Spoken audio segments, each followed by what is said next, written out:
Alkitab setahun untuk hari ke-67, 8 Maret, dari Mazmur 31 ayat 1 hingga 8. Aman dalam tangan Tuhan. Untuk pemimpin biduan, Mazmur Daud. Padamu Tuhan aku berlindung, janganlah sekali-kali aku mendapat malu, luputkanlah aku oleh karena keadilan-Mu. Sendengkanlah telingamu kepadaku, bersegeralah melepaskan aku, jadilah bagiku gunung batu tempat perlindungan, kubu pertahanan untuk menyelamatkan aku, sebab Engkau bukit batuku dan pertahananku. Oleh karena namamu Engkau akan menuntun dan membimbing aku. Engkau akan mengeluarkan aku dari jaring yang dipasang orang terhadap aku, sebab Engkaulah tempat perlindunganku. Ke dalam tangan-Mu lah kuserahkan nyawaku, Engkau membebaskan aku, ya Tuhan Allah yang setia.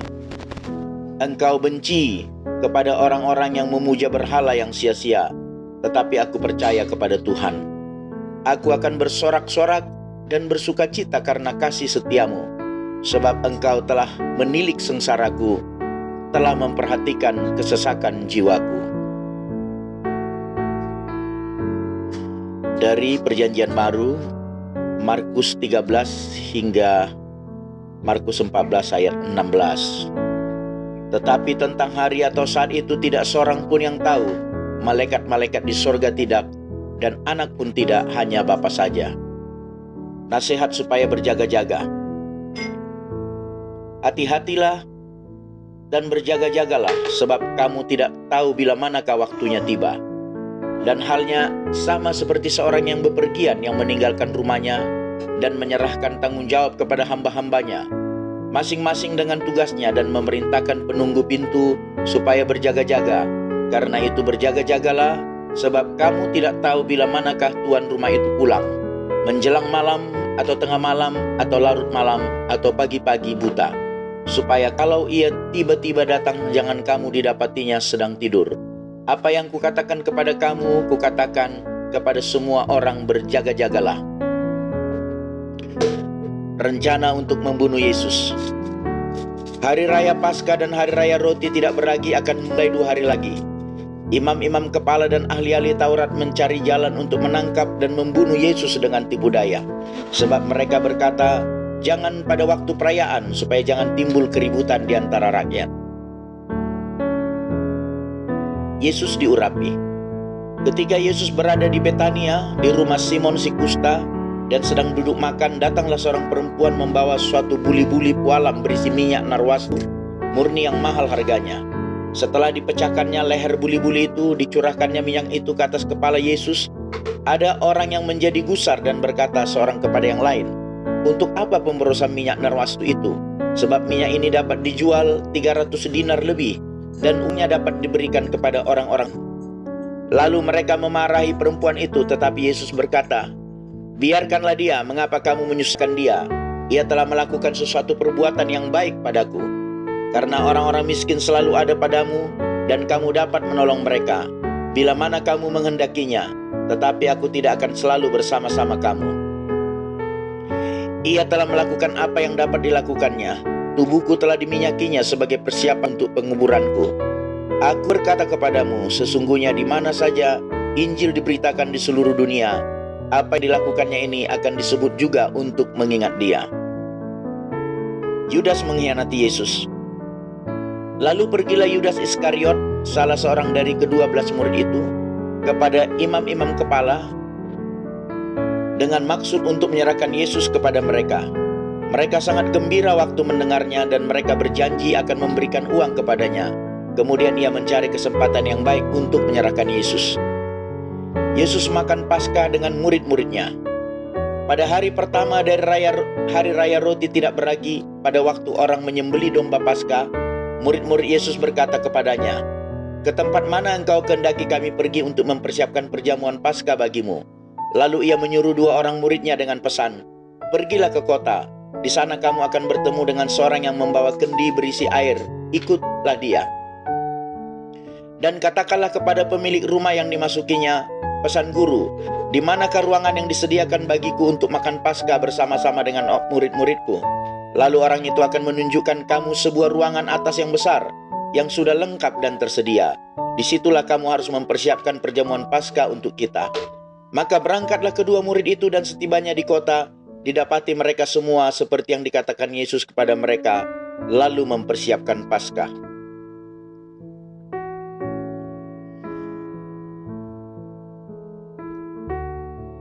Perjanjian Lama, Imamat 15 hingga 16 ayat 34. Tuhan berfirman kepada Musa dan Harun, "Berbicaralah kepada orang Israel dan katakan kepada mereka, apabila aurat seorang laki-laki mengeluarkan lelehan, maka najislah ia karena lelehannya itu. Beginilah kenajisannya berhubungan dengan lelehannya itu. Bila auratnya membiarkan lelehan itu mengalir, atau bila auratnya menahannya sehingga tidak mengeluarkan lelehan, maka itulah kenajisannya. Setiap tempat tidur yang ditiduri orang yang mengeluarkan lelehan itu menjadi najis, dan setiap barang yang didudukinya menjadi najis juga. Setiap orang yang kena kepada tempat tidurnya haruslah mencuci pakaiannya, membasuh tubuhnya dengan air, dan ia menjadi najis sampai matahari terbenam. Siapa yang duduk di atas barang yang telah diduduki oleh orang yang demikian haruslah mencuci pakaiannya, membasuh tubuhnya dengan air, dan ia menjadi najis sampai matahari terbenam. Siapa yang kena kepada tubuh orang yang demikian haruslah mencuci pakaiannya, membasuh tubuhnya dengan air, dan ia menjadi najis sampai matahari terbenam. Apabila orang yang demikian meludahi orang yang tahir, haruslah orang ini mencuci pakaiannya, membasuh tubuhnya dengan air, dan ia menjadi najis sampai matahari terbenam. Dan setiap pelana yang diduduki orang yang demikian menjadi najis. Setiap orang yang kena kepada sesuatu bekas tempat orang tadi menjadi najis sampai matahari terbenam. Siapa yang mengangkatnya haruslah mencuci pakaiannya, membasuh tubuhnya dengan air, dan ia menjadi najis sampai matahari terbenam. Dan setiap orang yang kena pada orang yang demikian, sedang orang ini tidak mencuci tangan dahulu dengan air, haruslah ia mencuci pakaiannya, membasuh tubuhnya dengan air, dan ia menjadi najis sampai matahari terbenam. Kalau orang itu kena pada belanga tanah, itu haruslah dipecahkan, dan setiap perkakas kayu haruslah dicuci dengan air. Apabila orang yang demikian sudah bersih dari lelehannya, ia harus menghitung 7 hari lagi untuk dapat dinyatakan tahir, lalu mencuci pakaiannya, membasuh tubuhnya dengan air mengalir, maka ia menjadi tahir. Pada hari yang ke-8 ia harus mengambil 2 ekor burung tekukur atau 2 ekor anak burung merpati, dan datang ke hadapan Tuhan ke pintu kemah pertemuan, dan menyerahkan burung-burung itu kepada imam. Lalu imam harus mempersembahkannya, yang seekor sebagai korban penghapus dosa, dan yang seekor lagi sebagai korban bakaran. Dengan demikian imam mengadakan pendamaian bagi orang itu di hadapan Tuhan karena lelehannya. Apabila seorang laki-laki tertumpah maninya, ia harus membasuh seluruh tubuhnya dengan air, dan ia menjadi najis sampai matahari terbenam. Setiap pakaian dan setiap kulit yang kena tumpahan mani itu haruslah dicuci dengan air, dan menjadi najis sampai matahari terbenam. Juga seorang perempuan, kalau seorang laki-laki tidur dengan ada tumpahan mani, maka keduanya harus membasuh tubuhnya dengan air, dan mereka menjadi najis sampai matahari terbenam. Apabila seorang perempuan mengeluarkan lelehan, dan lelehannya itu adalah darah dari auratnya, ia harus 7 hari lamanya dalam cemar pakaiannya, dan setiap orang yang kena kepadanya menjadi najis sampai matahari terbenam. Segala sesuatu yang ditidurinya selama ia cemar kain menjadi najis, dan segala sesuatu yang didudukinya menjadi najis juga. Setiap orang yang kena kepada tempat tidur perempuan itu haruslah mencuci pakaiannya, membasuh tubuhnya dengan air, dan ia menjadi najis sampai matahari terbenam. Setiap orang yang kena kepada sesuatu barang yang diduduki perempuan itu haruslah mencuci pakaiannya, membasuh diri dengan air, dan ia menjadi najis sampai matahari terbenam. Juga pada waktu ia kena kepada sesuatu yang ada di tempat tidur atau di atas barang yang diduduki perempuan itu, ia menjadi najis sampai matahari terbenam. Jikalau seorang laki-laki tidur dengan perempuan itu, dan ia kena cemar kain perempuan itu, maka ia menjadi najis selama 7 hari, dan setiap tempat tidur yang ditidurinya menjadi najis juga. Apabila seorang perempuan berhari-hari lamanya mengeluarkan lelehan, yakni lelehan darah yang bukan pada waktu cemar kainnya, atau apabila ia mengeluarkan lelehan lebih lama dari waktu cemar kainnya, maka selama lelehan yang najis itu, perempuan itu adalah seperti pada hari-hari cemar kainnya, yakni ia najis. Setiap tempat tidur yang ditidurinya Selama ia mengeluarkan lelehan, haruslah baginya seperti tempat tidur pada waktu cemar kainnya, dan setiap barang yang didudukinya menjadi najis, sama seperti kenajisan cemar kainnya. Setiap orang yang kena kepada barang-barang itu menjadi najis, dan ia harus mencuci pakaiannya, membasuh tubuhnya dengan air, dan ia menjadi najis sampai matahari terbenam. Tetapi jikalau perempuan itu sudah tahir dari lehernya, ia harus menghitung 7 hari lagi, sesudah itu barulah ia menjadi tahir. Pada hari yang ke-8 ia harus mengambil 2 ekor burung tekukur atau 2 ekor anak burung merpati dan membawanya kepada imam ke pintu kemah pertemuan. Imam harus mempersembahkan yang seekor sebagai korban penghapus dosa dan yang seekor lagi sebagai korban bakaran. Dengan demikian imam mengadakan pendamaian bagi orang itu di hadapan Tuhan karena lelehannya yang najis itu. Begitulah kamu harus menghindarkan orang Israel dari kenajisannya, supaya mereka jangan mati di dalam kenajisannya.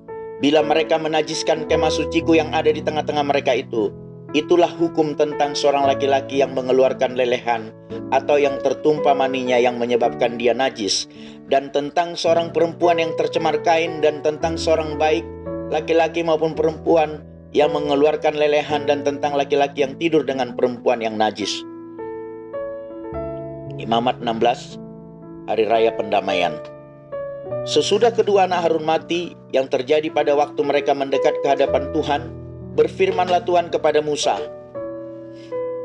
Firman Tuhan kepadanya, katakanlah kepada Harun kakakmu supaya ia jangan sembarang waktu masuk ke dalam tempat kudus di belakang tabir, ke depan tutup pendamaian yang di atas tabut, supaya jangan ia mati, karena aku menampakkan diri dalam awan di atas tutup pendamaian.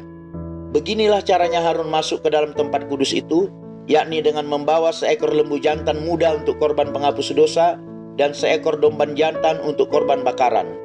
Ia harus mengenakan kemeja lenan yang kudus, dan ia harus menutupi auratnya dengan celana lenan, dan ia harus memakai ikat pinggang lenan dan berlilitkan serban lenan. Itulah pakaian kudus yang harus dikenakannya sesudah ia membasuh tubuhnya dengan air. Dari umat Israel ia harus mengambil 2 ekor kambing jantan untuk korban penghapus dosa dan seekor domba jantan untuk korban bakaran. Kemudian Harun harus mempersembahkan lembu jantan yang akan menjadi korban penghapus dosa baginya sendiri, dan dengan demikian mengadakan pendamaian baginya dan bagi keluarganya. Ia harus mengambil kedua ekor kambing jantan itu dan menempatkannya di hadapan Tuhan di depan pintu kemah pertemuan, dan harus membuang undi atau kedua kambing jantan itu, sebuah undi bagi Tuhan dan sebuah bagi Azazel. Lalu Harun harus mempersembahkan kambing jantan yang kena undi bagi Tuhan itu dan mengolahnya sebagai korban penghapus dosa. Tetapi kambing jantan yang kena undi bagi Azazel haruslah ditempatkan hidup-hidup di hadapan Tuhan untuk mengadakan pendamaian, lalu dilepaskan bagi Azazel ke padang gurun. Harun harus mempersembahkan lembu jantan yang akan menjadi korban penghapus dosa baginya sendiri dan mengadakan pendamaian baginya dan bagi keluarganya.